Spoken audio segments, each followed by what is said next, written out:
저절로 되어지는 것 절대 아닙니다.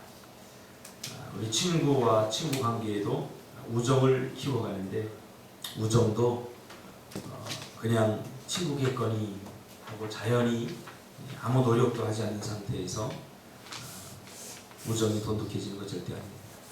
모든 것들은 다 키워가야 되는 것입니다. 성경 말씀 같이 읽겠습니다. 잠언 3장 32절 시작. 대저 패역한 자는 여호와의 미워하심을 입거니와 정직한 자에게는 그의 교통하심이 있으며. 관계식을 연구하는 학자들에 의하면 사람과의 관계가 더 돈독해지는 그 중심에는 서로가 서로를 신뢰해준 믿음이 있다. 믿음이 있어야 관계가 깊어진다. 그렇게 연구한 결과가 나왔습니다. 다른 우정과 마찬가지로 하나님과의 우정을 키워가기 위해서도 노력이 필요합니다. 노력이 필요합니다. 그래서 내가 생각하기에 그냥 저 사람 내 친구겠지. 절대 그러면 친구가 되지 않습니다. 거룩한 노력이 필요합니다. 사람과의 그 우정을 쌓아가는데도 노력이 필요하듯이 하나님과의 우정을 쌓아가는데도 거룩한 노력이 필요한 것입니다. 하나님이 우리를 일방적으로 사랑하니까 뭐 늘 계속 사랑하겠지, 이런 생각을 버려야 됩니다. 왜냐하면 하나님도 미워하신다, 미워하는 감정을 갖고 있다, 서운한 감정도 갖고, 이 모든 것들이 다 하나님에게서 나온 감정들입니다.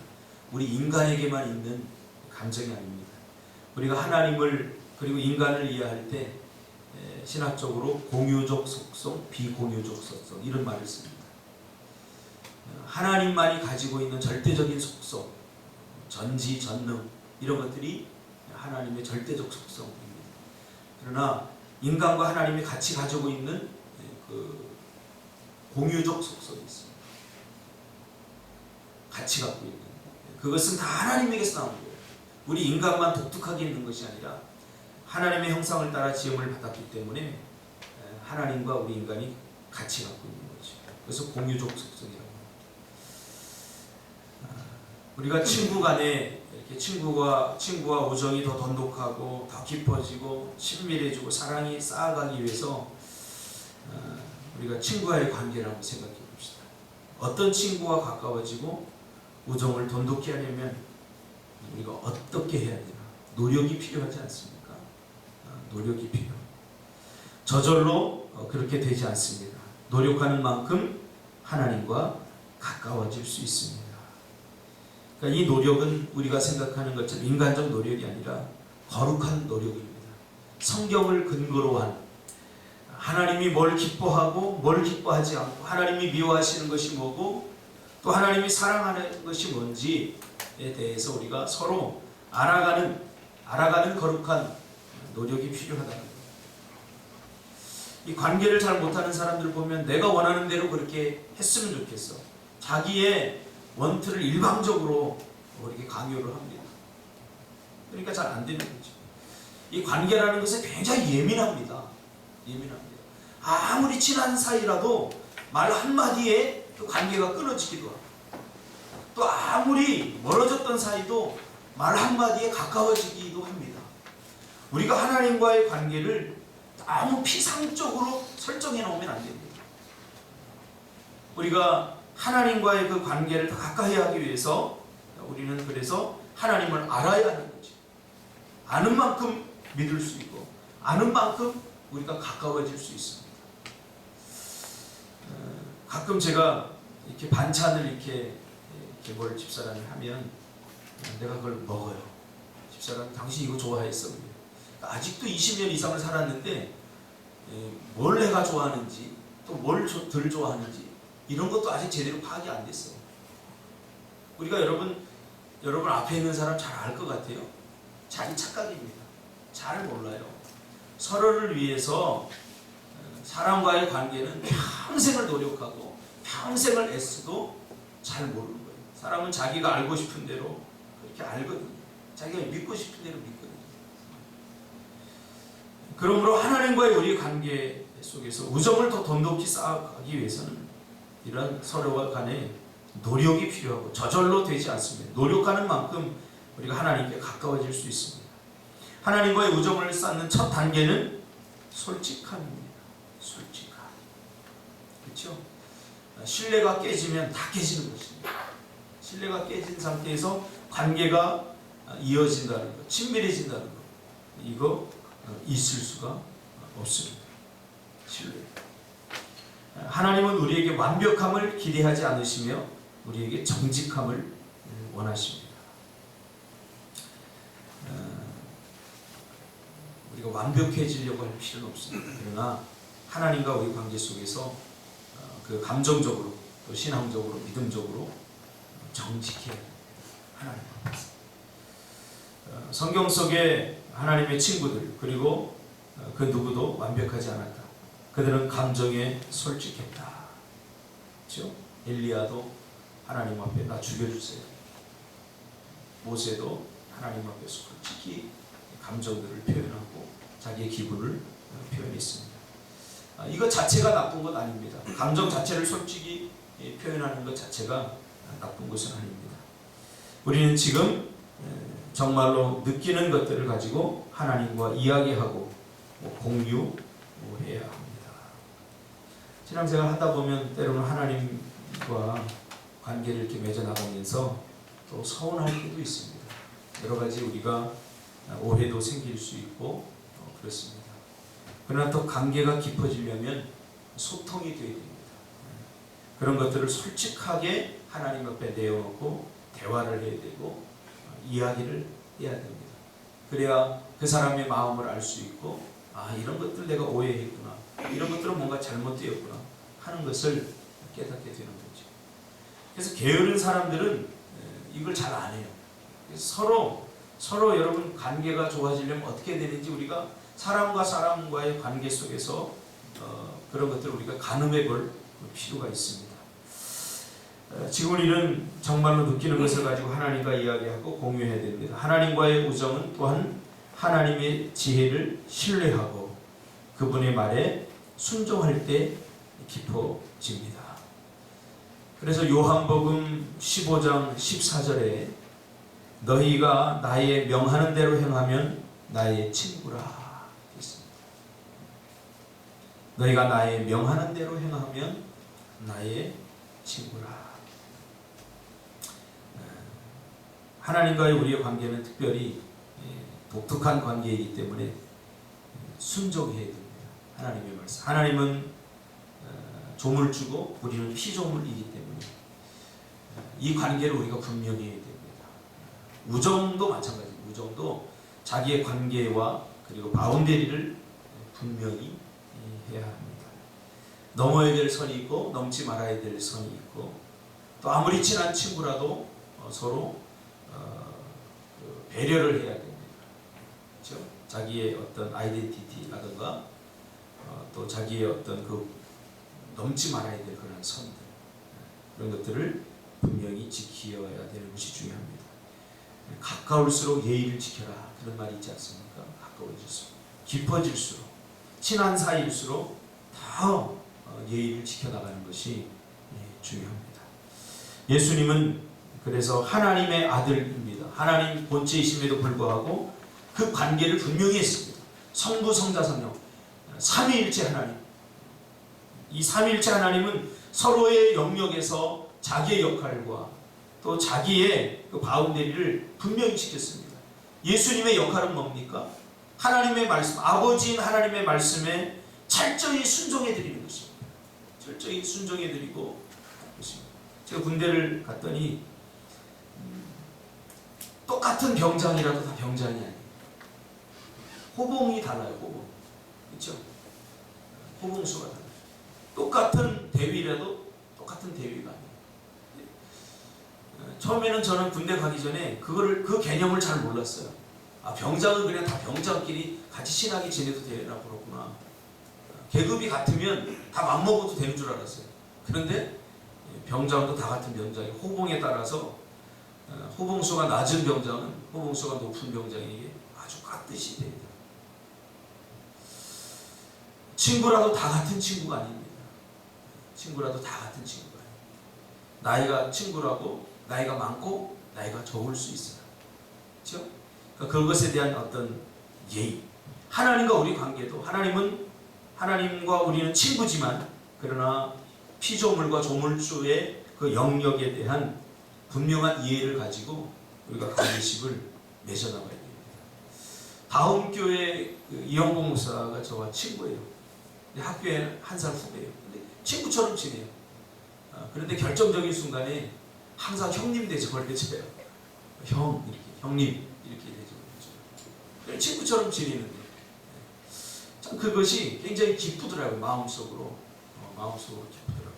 그래서 늘 농담처럼 어린 것이 형님 말 들어야지 이런 얘기를 합니다.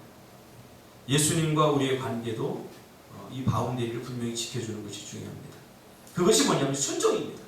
그래서 가장 잘 지키는 것이 예수님은 순종이 하나님과 친밀한 관계를 갖기 위해 필요한 요소임을 분명히 하셨습니다.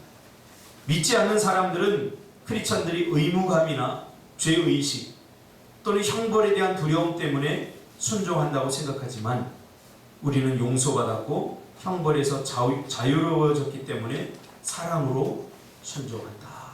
사랑으로 순종한다. 그렇죠? 어떤 친구와의 우정 속에서 어떤 의무감이나 어떤 죄의식, 또 형벌에 대한 두려움 그런 걸 가지고 진정한 친구가 될 수 없겠죠. 친구감 또는 사랑감, 우정감, 사랑감 이 모든 것에 조건이 들어가면 이것은 관계가 가장 약해지는 것입니다. 그러니까 내가 하나님의 백성으로서 의무로서 이걸 해야 된다. 한계가 있다는 거죠. 또 죄의식 때문에 또는 어떤 내가 하나님께 벌 받을까봐 이런 것들을 지켜나가고 해야 된다. 참 이것처럼 비극적인 게 없죠. 우리 신앙생활도 마찬가지입니다.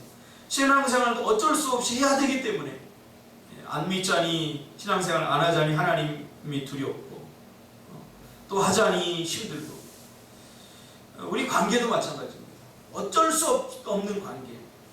회사에서도 사장과 어떤 사원이라고 하는 그런 관계식 그런 걸로 관계식을 맺어 나가면 참 이건 있으나마나 관계식입니다. 그러니까 사랑이라고 하는 신뢰라고 하는 관계식으로 우리가 맺어 나갈 때 이 관계가 다 깊어지고 더 가까워지고 친밀해질 수 있는 거죠. 하나님이 소중히 여기는 것이 친구의 모습이다. 우리 요 막내하고 둘째가 매일 싸워요.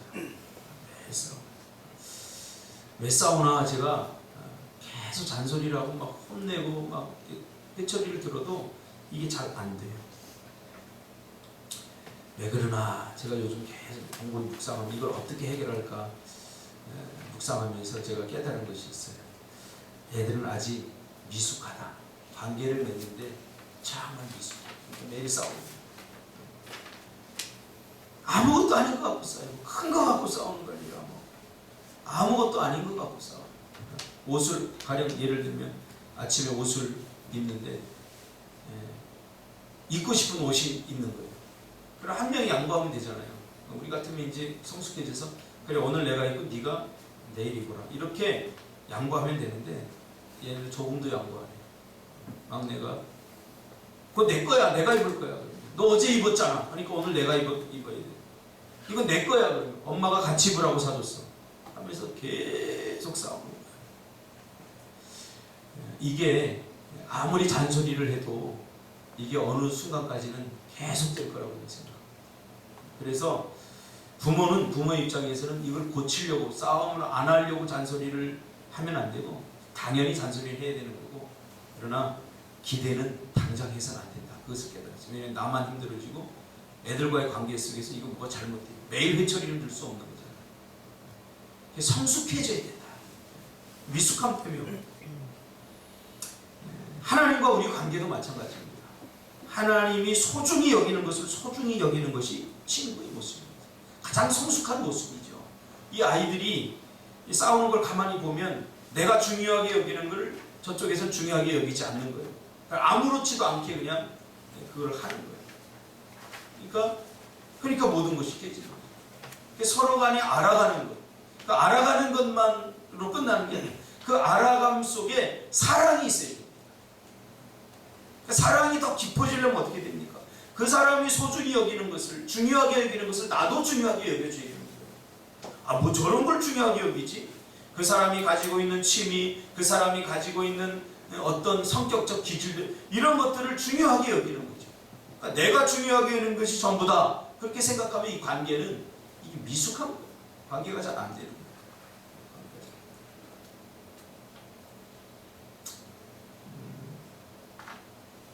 털보 목사님한테 가끔 전화를 합니다. 저만이 하는 게 아니라 털보 목사님 항상 전화를 해서 농담처럼 하는 얘기가, 털보 목사 전화해. 야, 형님한테 왜 전화 안 하냐? 그럼 내가, 야, 너 그래서 내가 전화 안 하는 거야.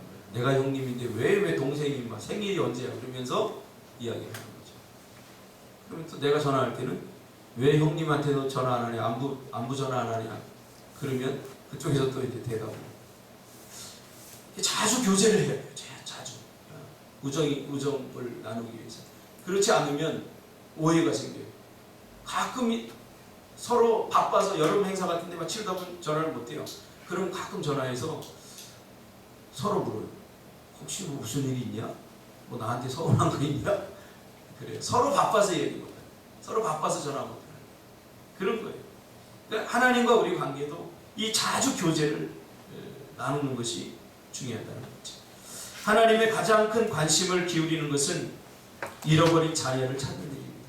그럼 하나님이 가장 중요하게 여기고 가장 큰 관심이 어디 있느냐? 성경을 읽어보면 알잖아요. 하나님의 가장 큰 관심은 죽어가는 영혼들 살리는 겁니다. 이게 하나님의 가장 큰 관심입니다. 하나님이 왜 선교에 관심을 갖고 왜 선교에 대해서 우리에게 비전을 주셨습니까? 우리가 뭐 미얀마 가서 뭐 새로운 문화를 경험하고 1년 동안 만나지 못했던 사람들을 만나서 이게 아닙니다.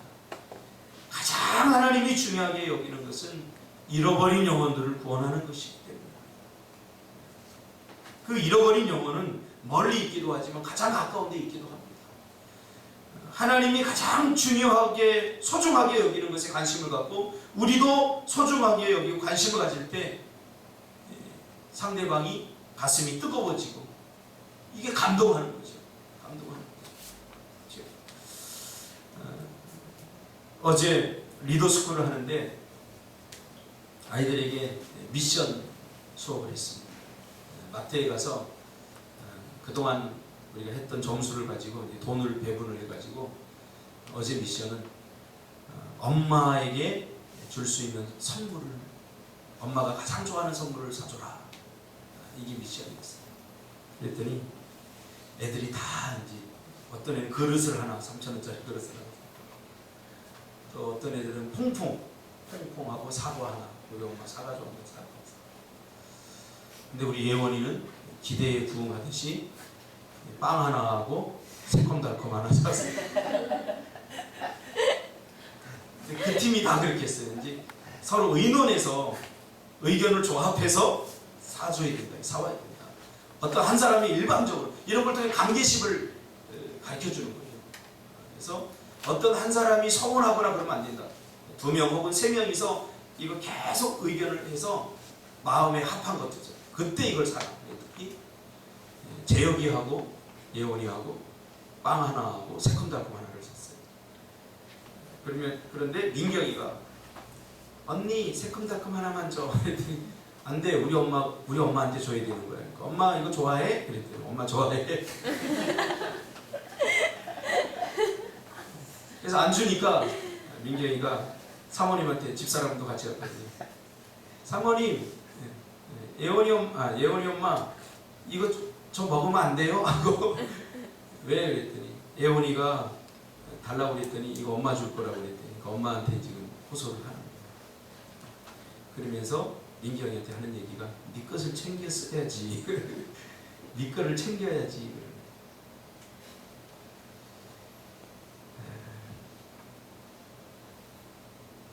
관심 굉장히 중요하죠. 상대방이 뭘 좋아하는지, 어떤 것들을 좋아하는지, 그저 내가 좋아하니까 저 사람도 좋아하겠거니 관계가 깊어지는데 장애가 되는 것입니다. 제가 가끔 소와 사자가 결혼한 이야기를 하지 않습니까? 우리 신앙생활도 내가 좋아하니까 하나님도 좋아하겠다. 절대 그렇지 않습니다. 그렇게 되면 비본질적인 것을 붙들고 우리가 신앙생활을 하게 됩니다. 하나님이 가장 좋아하는 것, 그것이 무엇인지를 우리가 알아가는 것이 중요합니다. 그리고 그것에 관심을 갖고 그것에 우리가 열심히 내는 것이 중요합니다. 당신의 아들의 죽음에 관한 이야기를 다른 사람에게 전하는 것을 하나님께서 소중히 여기고 중요하게 됩니다. 잃어버린 자녀를 찾는 것이며 예수 그리스도의 죽음에 관한 이야기를 다른 사람에게 전하는 것, 이것이 바로 복음을 전하는 것입니다. 복음을 전하는 일을 하나님은 가장 기뻐하십니다. 가끔 전도를 하다 보면 그런 생각이 들어요. 이 예수님의 죽으심에 대해서 저 세상 사람들이 관심도 없는데 이런 이야기를 하면 과연 저들이 예수를 믿을까? 믿습니다. 이것이 복음의 위대함입니다. 안 듣는 것 같아도 다 듣습니다. 안 듣는 것. 그래서 우리가 사형리 같은 거 예전에 이렇게 전도를 해보면 그거 읽어주기만 해도 아이들의 마음에 남아요. 그래서 읽어줘야 돼요. 이 하나님께서 하시겠다는 거예요. 하나님께서 너희는 가서 관심을 가지고 내가 중요하게 여기고 소중하게 여기는 사람들 찾아가서 복음을 전하라는 거예요. 복음을 전하면 저들이 이것을 알아듣고 이해할 수 있을까? 그거는 나의 영역이 아닙니다. 그래서 복음을 우리가 부지런히 전해야 되는 거죠. 제가 과거에 아이들을 데리고 이렇게 무전 전도 여행을 이렇게 간 적이 있어요. 가면 사형리를 이렇게 읽어드리라고 하는데 그거 읽어만 줬는데 그것도 수련회 가려고, 교회 안 나오다가 수련회 가려고, 야 재밌겠다, 일주일 동안 거제 여행하니까 좋겠다. 그래서 나왔던 애가 오전에 훈련 받고 오후에 나가거든요. 오전에 그거 읽어드리면 돼. 그래 갔는데 얘가 아무것도 모르니까 무당네 집에 간 거야. 무당집에. 생각해보세요. 우리 같으면 믿을 만한 사람한테 가지 무당한테 갈 수 있겠어요? 근데 얘가 무당 깃발 꽂혀 있는데 그것도 모르고 그냥 간 거예요. 가가지고 이걸 읽어드렸는데 무당이 회심을 했어. 할렐루야. 하나님의 관심을 갖고 있는 것에 우리 관심을 가지면 하나님이 역사를 하신다니까요. 내가 역사하는 게 아니라. 이렇게 하나님의 관심을 소중히 여기는 사람이 하나님과 우정이 깊어집니다. 우리는 그 무엇보다도 하나님과의 우정을 소망해야 됩니다. 다윗은 동경, 사모, 목마름, 갈망과 같은 단어들을 사용하여 하나님을 정말 간절히 원했습니다. 하나님과 관계가 다 깊어지게, 다 사랑하게. 그래서 하나님과의 관계를 동경합니다. 사모합니다. 내가 주님을 향한 이러한 마음들이 목마름, 그리고 갈망, 이런 말로 표현했다는 거죠. 그는 하나님의 마음에 합한 친구였습니다. 사무엘상에 나오지. 이는 내 마음에 합한 자라. 여러분 주위에 여러분의 마음이 통하는 사이, 마음과 마음이 통하는 사이, 그런 친구들이 얼마나 됩니까? 그런 친구들과 그렇게 되기까지 얼마나 많은 시간이 필요했고 노력이 필요했고 또 애씀이 필요했습니다. 하나님과의 우리 관계도 마찬가지입니다. 어느 순간 하루 아침에 깊어지지 않습니다. 사랑은 한순간에 이루어지는 거지만 그러나 그것이 더 무르익기 위해서는 많은 시간들이 필요한 것입니다. 하나님과의 친밀한 관계는 우연이 아닌 우리의 선택이며 우리가 의도적으로 추구해야 합니다. 내용을 요약하시고요. 생각할 점. 오늘 하루 반복해서 생각하고 묵상해 보세요. 나는 내가 원하는 만큼 하나님과 가까워질 수 있다. 하나님이 전지전능하셔서 모든 것을 다 할 수 있지만 우리와의 관계 속에서는 하나님이 일방적으로 모든 걸 다 하시지 않습니다. 그래서 우리의 배려와 우리의 노력, 우리의 순정, 이런 것들이 관계에서는 아주 중요하고 필요합니다. 삶으로 떠나는 질문. 당신은 누구에게 가장 솔직합니까? 당신의 연인입니까? 친구입니까? 하나님입니까? 없습니까? 자신입니까? 두 번째, 당신은 하나님과의 관심이 있었습니까? 그것은 무엇이었습니까? 오늘 다 잊어버려도 하나님의 관심이 무엇인지 이것만 기억해도 돼요. 그렇죠? 3. 당신은 오늘 하나님과 더 가까워지기 위해서 어떤 현실적인 선택을 할 수 있습니까? 외울 말씀. 하나님을 가까이 하라. 그리하면 너희를 가까이 하시리라. 야고보 4장 8절 고통은 열정을 위한 연료다. 우리가 고통 때 갖고 있지 않은 변화에 대한 열망을 일으키는 에너지다. 고통, 그렇죠? C.S. 루이스 고통은 하나님의 확성기다. 그런 얘기를 했죠. 관계가 깊어지려면 그냥 우연히 잘 좋은 게 좋은 거로 이렇게 관계가 깊어지지 않습니다. 때로는 오해와 또 여러 가지 어려운 또 관계 속에서 관계가 깨어질 듯한 위기가 오기도 하지만 그때 우리는 꾸준히 그것을 풀고 대화하고 소통함으로 그 어떤 단계를 넘어서면 더 가까워질 수 있습니다. 하나님과의 관계도 마찬가지입니다. 여러분 하나님과 여러분 요즘 관계는 어떻습니까? 그 관계를 더 깊이 하는 오늘 아침이 되었으면 좋겠습니다. 기도하겠습니다. 하나님의